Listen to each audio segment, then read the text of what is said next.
Something I learned about creativity that I didn't know is that it doesn't just include the arts, such as singing, dancing, writing, and painting. It is a tool used to solve problems. So it's like an interdisciplinary skill and can be applied in a lot of ways. The myth that surprised me the most is that creativity only comes in bursts. So I feel like this was surprising to me because personally, my creativity is very spontaneous and I kind of get the eureka moment. So when I read from the readings and also the modules that creativity is a process, although not linear, it is a process. I was very surprised. I would have moments where I would be stuck because I wasn't getting into the flow state, but like one point of inspiration facilitated a lot of progress after a long time of no progress. So it was very like short bursts.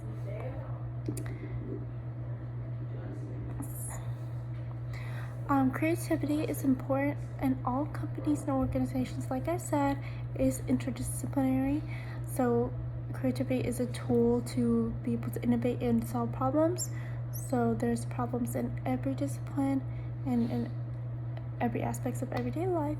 So creativity is important to find new ways to solve those problems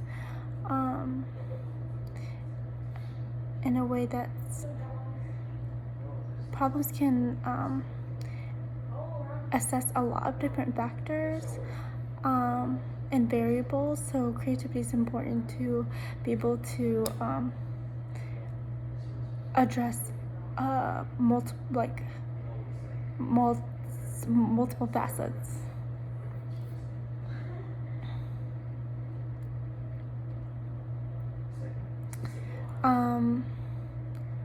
So creativity is important in innovation, problem solving, and also planning.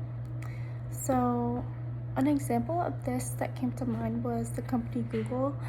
So obviously Google is a very successful company with a lot of workers, and to keep a company thriving, its workers must be satisfied and happy with their jobs. So I had thought of a video about Google offices and how nice they were and how they are able to get free healthy meals to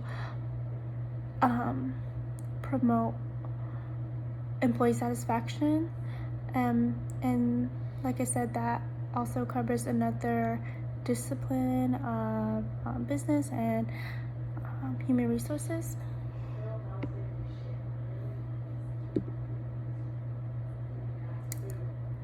So some two common approaches to creative thinking are convergent and divergent thinking.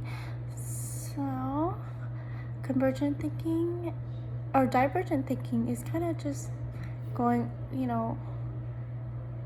being creative without limits. So assuming that there are no limitations to your ideas, them being wild and crazy, but still, a new way to solve a problem. And convergent thinking is when you apply those limitations and considering other factors that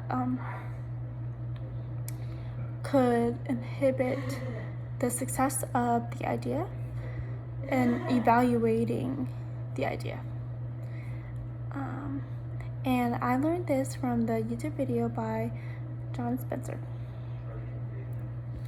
A real-world example of the creative change process, I thought of a really random thing, but it was a fish made out of iron.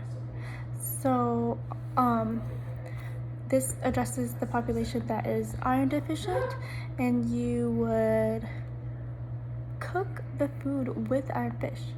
And this allows for the vitamins to leak into your food, thus